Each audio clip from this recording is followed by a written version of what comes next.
Hello everyone, and welcome to a behind-the-scenes look at St. Joseph University Parish during the Corona quarantine. I'm your host, Rob Murray, Pastoral Associate here at St. Joe's. You might think that there is nothing to do here, but I can assure you that we've been very busy behind the scenes working on a number of different projects. So for the next week or two, I will be spotlighting several of our staff and ministries as we take a look at what is happening behind the Corona curtain. For our first attempt, I thought we would go right to the top of the heap and hear a word from Friar Savio. I know that he's in the office daily, handling phone calls, coordinating staff, and even lending a helping hand with the Samaritan food pantry. So let me step aside, and here is Friar Savio, who will share some thoughts regarding these interesting times. Hello, my dear friends, brothers and sisters. I'll start with a little Johnny story, as I always start my homily. So, little Johnny was back from school, and he was explaining the things what happened the day at school. And Johnny said to his mom, "Mom, my teacher was asking me today whether I have any younger brothers or sisters who comes after me school." And then Mom was so happy and excited, and she said, "Oh, that was so thoughtful and good to her asked about those kinds of things to you." So what was her remarks when she came to know that you are the only child in the family? With a smile, little Johnny said, "Oh yeah, there was a great sigh from the teacher," and she said, "Thank goodness." Yeah, it's a little funny joke, But these days, when we start all these new systems and everything, I was thinking things are going to be a really boring life, nothing to do, nothing exciting to do.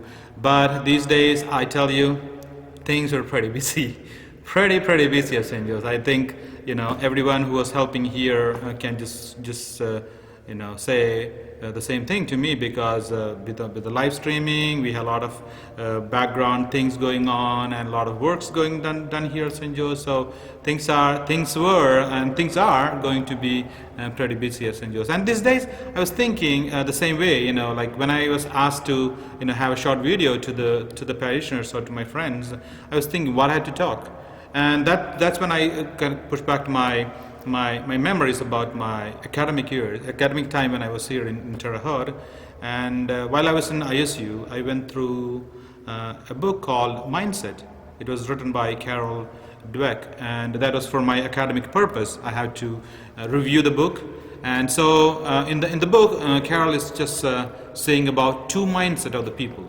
And the one is the growth mindset, which is positivity, and the other one is fixed mindset, which shows a kind of a negative impact on the life. And the growth mindset people are always ready to take new adventures. If there's something like a depressing experience in their life, they're ready to say, "Oh, how can I bring some goodness? How can I bring a spirit in my life?"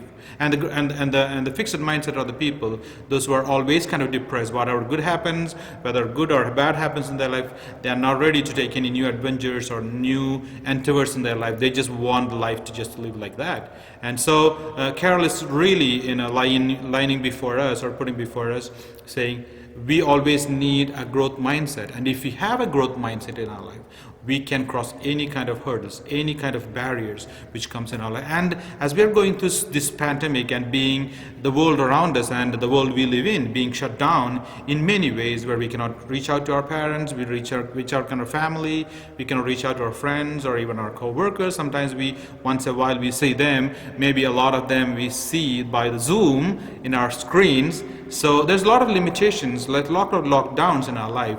But how we can bring a goodness, a good spirit in this life. These days I was thinking, how is the best way to bring it? And I always remember my grandma used to say this loving quote saying, always there is a rainbow after the storm, or as a rainbow follows the storm. And I kind of reminded that way these days means it's been a storm, okay? It's kind of a non-stop storm, at least now for a month, being everything closed down and everything.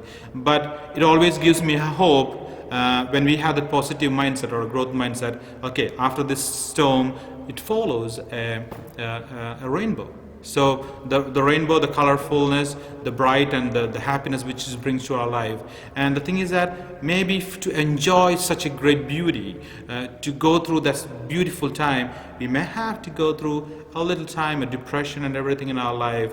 Not to be depressed in our heart, but even though it's gray outside, it should be still powerful and colorful inside, so that we can enjoy the rainbow when it comes up in the best way, in the beautiful way. So maybe the best way to be is to connect it to our relatives, our friends, and more to be in a connected way to God in faith. And so that's the only thing what gives us hope and brings us into the joy and goodness in our life. To think about the positivity, to think about the good things to come in our life. And that's always been the hope what God has given to the world. You know, whenever we read the gospel, that's the thing. Whenever he was down to a person who was downtrodden or depressed in his life because of sickness or any other things, or even sin, the sinners, we see, they come to Jesus, and when he says, okay, this is not where you ought to be, this is where you have to be, is somewhere good place, then the life changes. But they have to go through a time of a pain and struggle in their life. So maybe if you're ready to take this in a positive way, maybe build up something, bring something that we can remember for the future, not just a depressing feeling, just shut down in the behind the doors, as we read in today's gospel, in the gospel of the Divine Mercy Sunday. Not just to shut down behind the doors, but even behind the doors, we can be creative. We can bring that goodness in our life. So pray for that, strive for that together. And as I said, the rainbow is still there. The thing is that it's a little bit gray right now. So, but the things will be better. We pray, we hope, and we will live together. And with the help of God, with the blessings of God, this too will pass. God bless you. God bless you all. Well, you've just heard an inspirational message from our pastor, Friar Savio, as we've taken a look behind the scenes here at St. Joseph University Parish. I invite you to join us for future episodes where we will highlight staff and also other ministries that are ongoing here behind the scenes. Until next time, this is Rob Murray. Take care and God bless.